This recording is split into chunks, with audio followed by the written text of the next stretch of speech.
کی ذات کے لیے خاص ہیں۔ لا تعداد ان گنت کروڑ درود و سلام ہو آقائے دو جہاں حضرت محمد مصطفیٰ صلی اللہ علیہ وسلم، جن کی ذات اقدس پہ اللہ رب العالمین نے ہمیں زندگی کی نعمت سے نوازا۔ اس کے بعد اللہ رب العالمین نے انسان کی زندگی کے مقاصد بتائے، انسان کے اٹھنے اور بیٹھنے، چلنے پھرنے کے جتنے بھی کام ہیں اللہ رب العالمین نے واضح طور پر بتا دیے۔ اللہ رب العالمین نے انسان کو ایک ہی مقصد کے لیے پیدا کیا، وہ مقصد صرف اور صرف عبادت کرنا تھا۔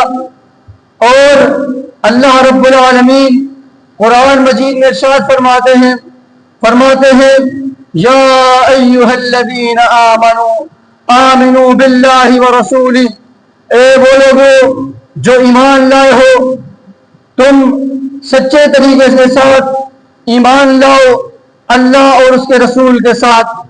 اب ہم دیکھیں اپنے معاشرے کے اندر اور اپنے گریبانوں کے اندر جھانک کے دیکھیں، ہمارے جسموں کے اندر ایک ایسا ٹکڑا موجود ہے جس کے بارے میں اللہ کے رسول علیہ السلام فرماتے ہیں اذا صلحت صلح الجسد كله واذا فسدت فسد الجسد كله الا وهي القلب۔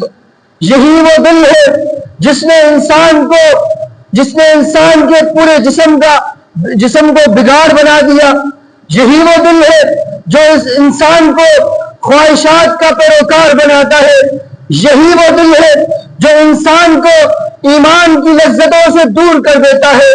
یہی وہ دل ہے جب ہم اللہ اور اس کے رسول کی طریقے کے مطابق زندگی نہیں گزارتے تو یہ دل ہمارا بگڑ جاتا ہے، پھر اس دل کے بگڑنے کی وجہ سے ہمارا پورا جسم بگڑ جاتا ہے۔ اللہ کے رسول علیہ السلام فرما رہے ہیں جس انسان کے جسم کا ایک لوتھڑا صحیح ہو گیا، ایک جسم کا ٹکڑا صحیح ہو گیا، سمجھو کہ اس کے جسم کا پورا حصہ صحیح ہو گیا، اس کا پورا جسم درست ہو گیا۔ اگر اس کا جسم کا ایک ٹکڑا خراب ہو گیا گویا کہ انسان کا پورا جسم خراب ہو گیا۔ اگر ہم اپنے ایمان کو محفوظ کرنا